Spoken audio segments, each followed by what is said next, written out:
Hey guys, you're welcome back to my YouTube channel. My name is Glory Elijah, and this is Frankly Speaking with Glory. Right here with me on today's episode is my younger brother, my kid brother actually. His name is Elijah. Do you want to say hello to my sister? Yes, she needed to stress that part that she's 6 years older than I am. But anyways, my name is Wong, and yes, we're here to talk about rape, and specifically we'll be referring to the incident that just took place yesterday in Benin City. Yes, that's what we're talking about this morning. Yeah, that's what we'll be talking about this morning. And yes, I had to emphasize on the fact that I am 6 years older than you because you're still a small boy. Anyways, guys, that's by the way. I'm not in a good mood this morning. I'm not in a good mood at all this morning. Since yesterday, I have been in my feelings. In fact, I think since last week, I've been in my feelings because I've been trying to deal with, in my own way, trying to deal with the death of George Floyd, the African-American man that was actually choked to death in America, the riots in America. I've been following the stories, and then that not being enough, a 16-year-old Tina was actually shot to death by a stray bullet from two drunk Nigerian police officers. That not being enough again, 2 nights ago, young Vera, 22 years old, she went to a church in Benin. I don't want to talk about the denomination of the church now because that's not the crux of today's episode. She went to a church. She went to study for what they call night class, and she was brutally raped and savagely murdered by 11 men whom nobody knows their whereabouts till now. Nobody knows where they are. Nobody knows how it all happened, and I'm really upset about it because instead of a lot of people to focus on the fact that this innocent girl was raped, people are bringing different stupid senseless issues out of this rape situation. Now you cannot imagine, bro. People are saying that, oh, they're trying to attack the church that she went to study at. They're trying to attack the pastor of the church. They're trying to ask stupid questions like, why did she go to a church that's empty for night class? Which is some other topic that we can have another day. They're trying to talk about, oh, as a female, you should dress decently and all that. I'm like, are people so mad, or are they so damaged from birth that they do not understand that rape is a no-no case? And let's just start from the first stupid issue that people are raising, that, oh, why did she go to a church? Now, my brother is currently still in university, and I just want him to talk a bit about this night class thingy and why students go to night classes to study. Oh yes, if you look at you want to project a bit so they can hear you. Sorry about that. Yes, if you look at the university system, as we have in Nigeria, I'm going to talk about the public universities now because that's where I'm studying. The accommodation facilities are not sufficient, so students find it very hard to study in their rooms. Although the electricity situation is commendable, at least from the evening time up till morning. But say for instance my hostel, you can't read in the room. I mean, because you have like 15 people exactly living with you in the room. Yeah. And then somebody might wake up, I want to play music, I want to do anything, I want to watch a movie. And some people might be gisting, and you have no right to tell them, shut up, I want to because read. Everybody has their space. Exactly, and they paid for space the same way you paid for space. Exactly, so it is why students resort to going to night classes. Yeah. So they go there, and then some of them have reading groups. All right. So they do study groups and stuff like that. So that is why people go for night classes. And then a student can come back maybe after a lecture from 6 o'clock, and then sleep, rest, and wake up by 9. Then go for this night class. So the person has already had enough sleep, planned sleep. And then they go for their night class. And I remember back then when I was in university, I discovered that there was like a lot of unrest, cultist unrest in some of those night class situations, you know. And some of these cultists, they don't come to like disturb the other students. They always have a particular person they are coming to target, right? So when they come, they go to that person and they do their dealings, which is actually very horrible. So I realized that a lot of students decided that, okay, the church will be sort of like the safest place to go and study, you know. And I think that is what Vera thought in her head, that because UNIBEN is one of those crazy universities as well. It's one of those universities that has a lot of cult issues as well in Nigeria. So I guess that's why she decided to go to a church to go and study, you know. But typically, any good student, every student knows to go to a quiet, you know, secluded place to read. So it's not really about if it's a church or a class? It's not about that. You could go to, I mean, people have gone to very weird places, as long as it's quiet, as long as I can concentrate. Because, you know, in university, you have to read a lot of books. I mean, you have schemes of work that are compressed into so heavy. 3-4 months. You really need to concentrate, especially if you're dealing with abstract, you know, knowledge. So it's not really about it's just what a student feels. I used to go to secondary schools when they are having holidays. I'll go there because the place is quiet. I'll talk to the security people there, and then I'll go in there to read. So if there's such a thing, then I mean, it's not about whether it's a church or whether it's you know, any of those. Okay, so that was the first thing that a lot of stupid people online were raving about, that she's a girl, why would she go to a church to go and read? And I'm like, these people are very stupid. First of all, they fail to understand that the educational system in Nigeria is so damaged and terrible that, as my brother has pointed out, from the perspective of one that is still currently in university, you know, it's not easy and conducive enough for you to be able to even study in your room. And then sometimes you go to those classes and you want to study, there might be a lot of people there, you know. Sometimes even in night classes, there's a lot of noise going on, you can't even concentrate. Now that's one part of it. Another part of it is people coming out to say that, it's a church, why hasn't the general overseer of the church, you know, come to make a statement? I don't understand. Is it the rapist? Is it because it's his church? Why are people always trying to deviate from the real matter? You know, why are they always trying to deviate from the real matter? Another very annoying thing people are also saying online is, and it's very disgusting, guys. I'm going to put those comments on here so that you can actually see it for yourself. Some stupid boys or men or whatever they think they are, I'm really confused about the agenda right now. You know, they came online and they are putting all manner of statements like, if you are a girl and a guy wants to rape you, just give in, don't allow the guy to stress himself too much. It's so absurd. Like, first of all, the major question is, must a guy rape a girl? Must a guy forcefully take sex from a girl? Well, I'm going to give my opinion on that. I like to look at things from their root causes.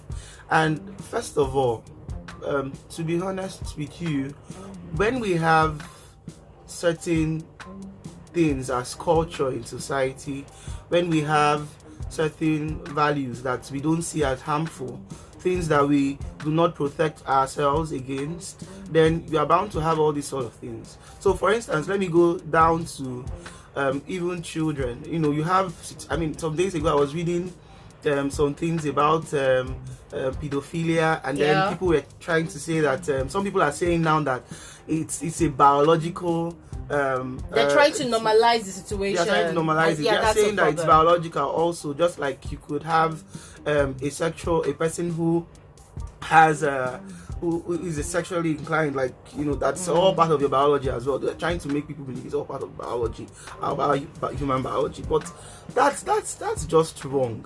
You know, as long as we keep making morality subjective, we are going to have problems. Exactly, because they always try to make it a case of, people have different sexual preferences. There are people that prefer having sex with normal females. There are people that prefer having sex with normal males. There are people that prefer having sex with animals. And now they're trying to normalize rape, making it look like, there are people that derive sexual satisfaction from forcing a man or a woman or a child to having sex. Exactly. And that is where you know that a lot of people in this country or around the world, they are mad, they are mentally deranged, and they need help.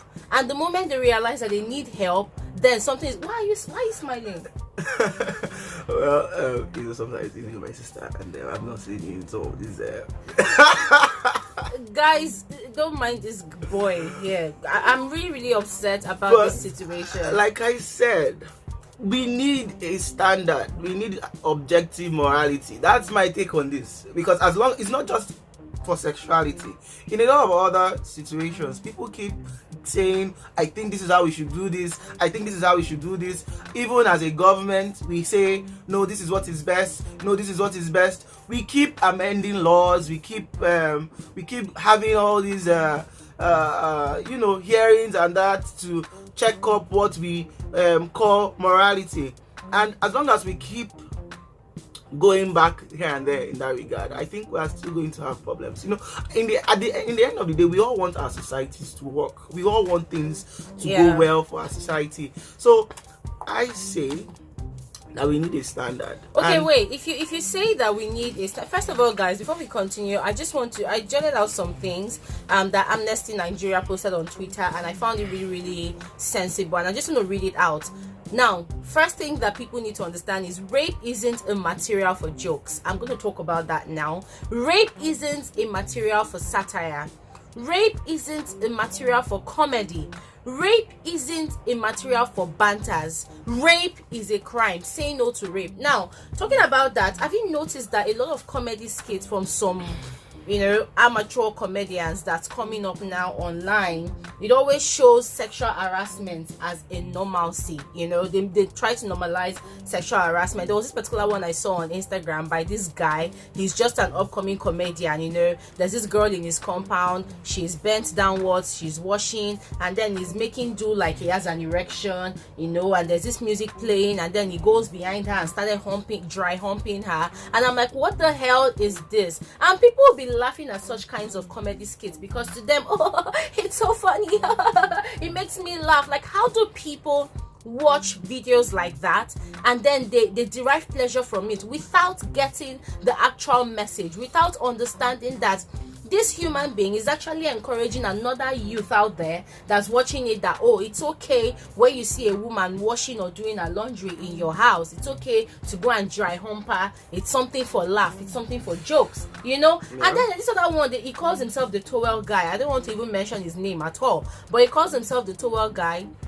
Most of his videos, most of his comedy skits, he thinks it's fun. He goes around, grasping women, grabbing, touching, squeezing, doing whatever he wants with the female body, and then you find out that this person just completely violates everything called morality of respecting the female body. It's really, really disgusting to see. What do you think about some of those comedy skits that you watch? That's exactly my point. Those kind of things are wrong. These days I've been watching a movie.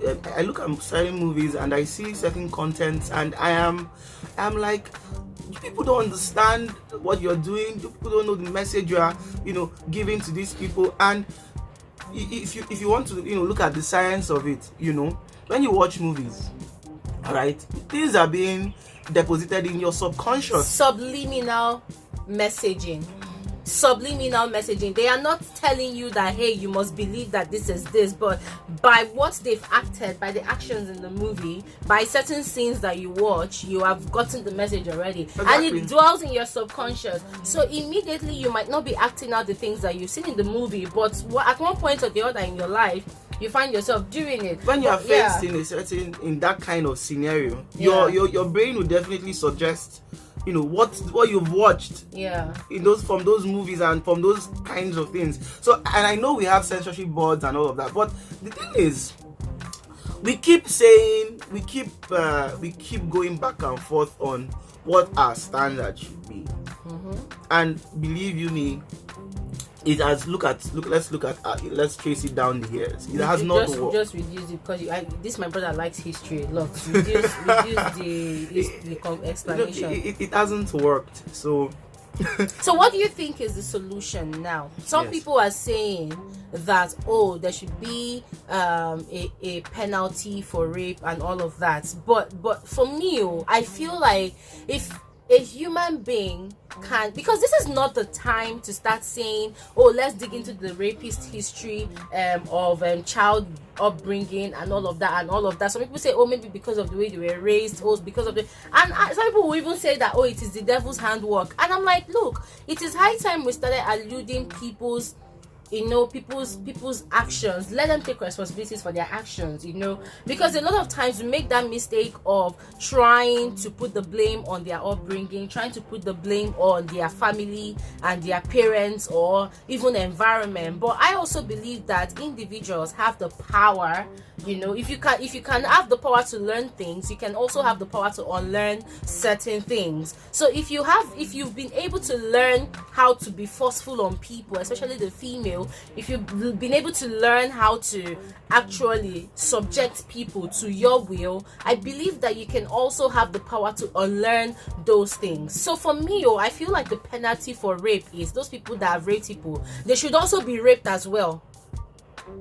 Brutally. Okay, fine, guys, apologies for saying that, but it might sound like I'm being very, very barbaric right now. But then imagine the torture, imagine the trauma that comes with raping someone. Now this girl goes to a church where she feels is a sanctuary. She goes to study, and then 11, not one, 11 boys or men or whatever, or animals they call themselves, they come into the church, and guys, did you see the pictures? It is so horrible. They used what do they call it, a fire extinguisher, the cylinder, to smash this girl's head, to smash her face. Her face is torn. Guys, this is so horrible. Very, very horrible. This is so horrible.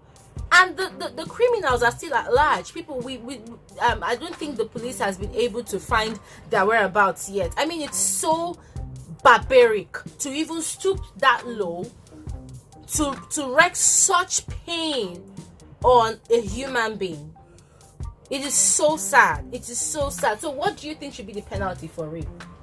Well, this is me giving my opinion, all right? Of course, this is frankly speaking with you. You can always give your opinion. Well, but again, I would say we slow down a little on that. And this is what I would say. I would say, well, yes, there should be justice for wrongs done, But again, I also want to correct something that penalties, remember, let us always never forget that penalties, and things like that should be remedial.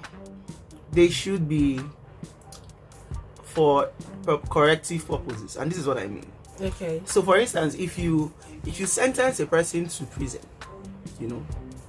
and then you put the person there, then so what happens in the prisons? These people, it doesn't seem that in those prisons they feel bad about what they did, or they feel so. Instead, first they are given some sort of room to go over who put them there, or who made them found out and stuff like that. And then usually you see people come out of prison with vengeful ideas. No, but let me correct that. The Nigerian prison system that we have, when they put people there, you don't even have time to be vengeful when you come out. You know why? Because the environment alone, the mosquitoes that are waiting to greet you there, they will finish you. I remember back then in secondary school, my best friend was accused of theft where she was working, and they took her to Panty straight. That one is another injustice of the system, but they took her to Panty Street, and she spent, I think, 1 month. She had a record. When my friend came out, she's been a good girl all along, but when she came out at that tender age of 14 or 15, she came out and she became born again. She became so scared. She didn't commit the crime, obviously, but she was scared, and she cried. And she was sober, and she was like, Glory, you need to see what I saw. I cannot unsee what I've seen. I cannot explain to you what I've seen. You know, so I understand what you're saying, that, you know, when justice has to be meted out to these criminals, it has to be for corrective purposes. But how do you correct the wrong that a rapist has done to someone? Because trust me, this girl, she's dead. So if she was alive, the truth is 11 men raping her, she will never find closure. She will never get over it. She will never be whole again. But she's dead. But imagine if she was still alive. The tear on her head, it would be a scar that will be a stigma on her. She will forever remember and remind herself that she was raped. She will forever remember the horrors of that night. But she's dead now. Now she is dead. The pain is now left to her family to deal with. Forever, her family will not forget the fact that Vera was not just raped, she was raped by 11 men, not one person. Forcefully, savagely, barbarically raped. And then she was savagely murdered. So now she's not alive to go through all those pains anymore. But her family, they are alive to go through that pain. They will forever remember that. So what is a realistic justice? What's a realistic, you know, punishment for rapists? Okay. And you have to be fast about it, because I'm about to end this video now. I know you're a professor. You like giving strong perspectives. Oh yeah. Okay. Well, what I would say is, well, for now, again, I subscribe to a Christian worldview, and my objective morality, my objective standard is God. And well, God has said that He would repay for every unjust act done. And I know that a lot of us might not really feel that our systems would have meted out, you know, proper justice to these people. But I trust God to be able to, you know, reconcile that out. And if you also subscribe to a Christian worldview, you should know.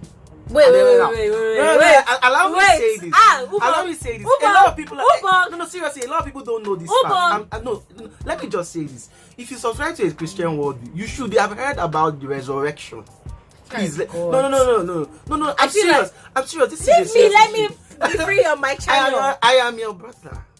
So give me preference. My friend, go and sit down, guys. This is what I'm saying. All right. See, let me just in just 30 seconds. Let me just wrap it 30 up. seconds is too much. 10 15, seconds. 10, 9, 7 seconds. I'll wrap it up.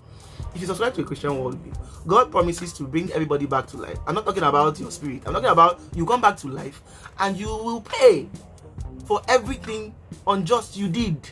First and second resurrection. So why are you listen, this is called Frankly Speaking with Glory, yes. Elijah. Yes. Okay, I'm not about to add your name to my title right now, but I believe in God. I believe in God's way of justice, but we are talking about, this is reality right now. I'm not saying that God is not reality. God is the ultimate reality that we have right now, and it is only God that can actually give the family closure. But I'm talking about justice.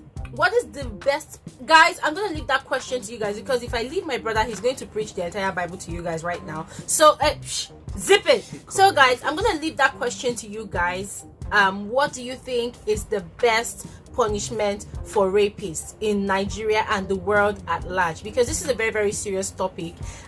It's a very, very serious topic, and I was gonna focus on all those comedians, stupid comedians in my opinion, that actually satirize the issue of rape, that actually satirize the issue of sexual assault on female, on even on males. I was going to focus on them as well, but let it not look like I'm actually picking on people's hustle. But then what I'm going to say, that all those comedians that actually make it seem like it's a normal thing to actually sexually abuse the female form, the female body, I'm going to say that they are all mad.